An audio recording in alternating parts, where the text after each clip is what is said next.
How to add location to an Instagram post for the map. Let's do it together.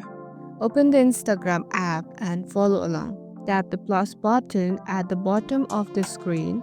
Choose the post and select your photos or videos. Apply your edits or filters if you want. Then hit next. On the final screen where you write the caption, look for the option that says add location. Tap on it.